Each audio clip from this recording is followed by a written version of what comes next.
Olá, nono, tudo bem? Vamos dar continuidade às nossas aulas, hoje dando sequência ao assunto Segunda Guerra Mundial. Vamos lá então? Na aula passada, falamos do contexto que antecedeu a Segunda Guerra Mundial. Falamos das causas conjunturais e estruturais que, como, por exemplo, o mundo pós-Primeira Guerra, a crise de 1929, a ascensão de regimes totalitários e o fracasso da Liga das Nações em impedir ou frear o avanço ou expansionismo nazista. Hoje nós vamos dar continuidade aos capítulos, que se seguiram aí, da Segunda Guerra Mundial. Em primeiro lugar, nós vamos falar sobre a Guerra no Leste Europeu e também a invasão da União Soviética. Qual era o objetivo do Hitler em expandir o seu território rumo a leste? Em primeiro lugar, a questão da expansão, de expandir o território, já fazia parte da política nazista, a teoria do espaço vital alemão. Então, você já está dentro desse contexto. Só que no leste europeu, e depois chegando à União Soviética, ao conquistar lugares como Hungria, Romênia, Bulgária, Iugoslávia, a Grécia já estava sob o domínio italiano, que era um aliado do eixo. Eles estavam em busca de recursos como matérias-primas para abastecer toda a sua estrutura bélica, os aviões, os tanques, e também alimentos para os seus soldados. Mas, no dia 22 de junho, até o dia 5 de dezembro de 41, iniciou então, ou tivemos esse conflito, a Operação Barbarossa, que foi a guerra contra a União Soviética. Porém, vocês devem ressaltar, ou lembrar, que o Hitler tinha o pacto de não agressão com o Stalin, porém, sabemos bem que o objetivo desse acordo, desse tratado de não agressão, ou desse pacto, era ganhar tempo. O Hitler sabia muito bem que se dividisse seu exército atacando a União Soviética, ao mesmo tempo a parte ocidental da Europa, a França, a Inglaterra, enfim, ele iria enfraquecer o seu exército. Então, ele apostou aí nessa trégua com Stalin, ao mesmo tempo eles fizeram um acordo sobre a divisão do território polonês, que era de interesse de ambos, mas chegou o momento agora de se concentrar todas as suas forças aí rumo a leste e, claro, a União Soviética. E os motivos que ele tinha para destruir ou conquistar a União Soviética, em primeiro lugar, podemos ressaltar o ódio ao comunismo. Por diversas vezes em seu livro Mein Kampf, Hitler ressalta ali o seu ódio ao comunismo, a sua luta contra o comunismo. E algumas pessoas podem até indagar, é sempre bom ressaltar isso, mas o partido Hitler não tinha laço nacional-socialista? Sim, mas o próprio Hitler explica que o socialismo dele, que está na sigla lá do seu partido, não era comunismo. Hitler não era contra a propriedade privada. Já o comunismo, ele é totalmente contra a propriedade privada.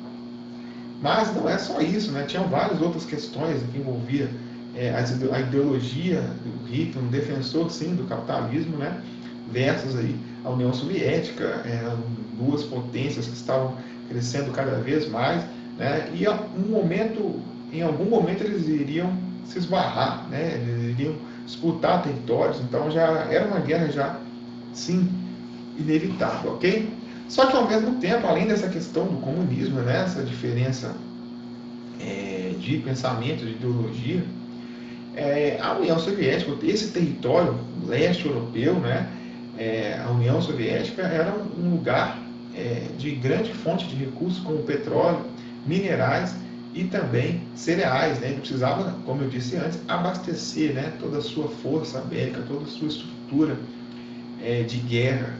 E a fonte estava no leste europeu e ele teria que derrotar a União Soviética.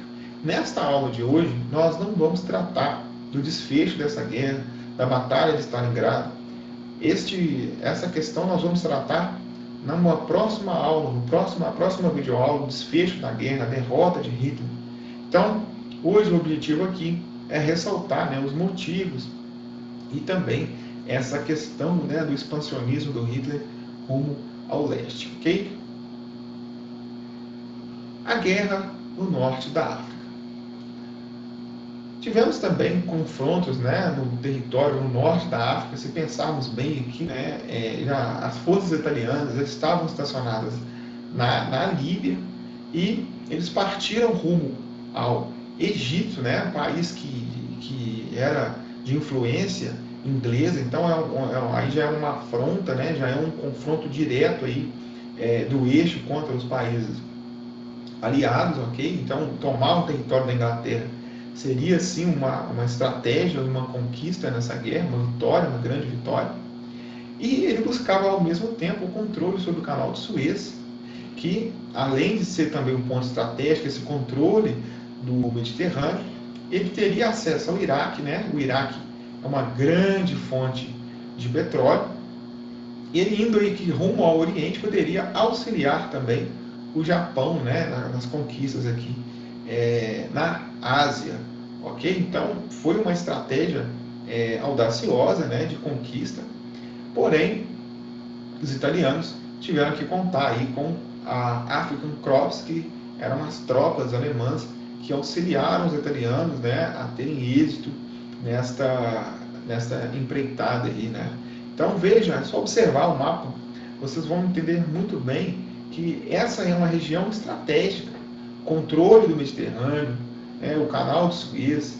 Aqui fica muito claro, né, que essa ponte que eles iriam fazer, toda essa estratégia traçada, né, entre os países do eixo, a Alemanha colaborando com a Itália, que depois iriam colaborar com o Japão, né? O plano era um plano que no papel, né, era muito interessante para os países do eixo, ok?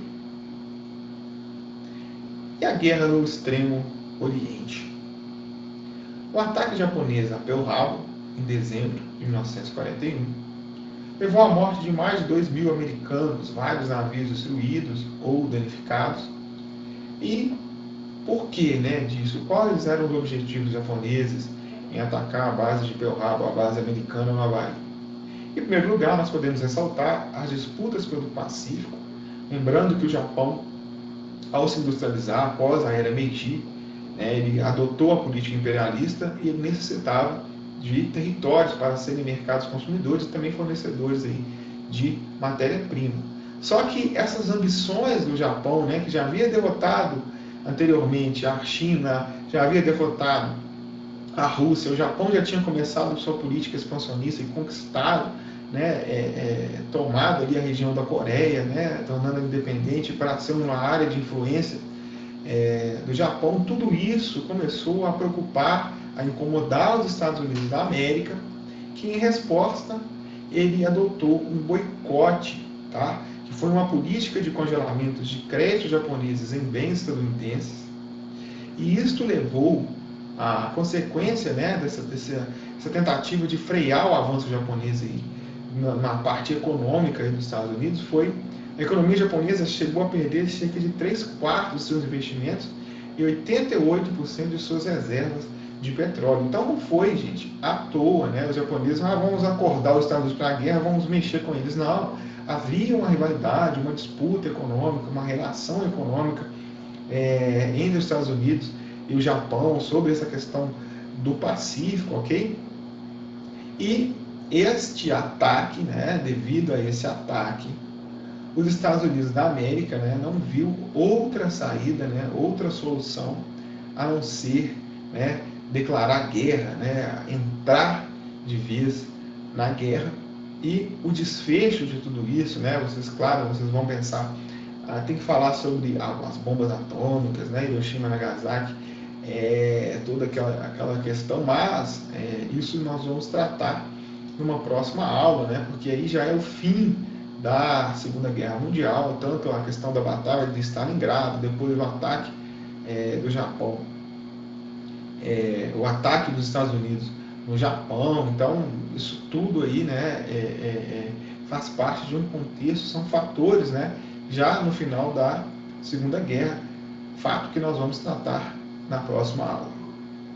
Então, essa foi a nossa aula de hoje. Valeu, até a próxima.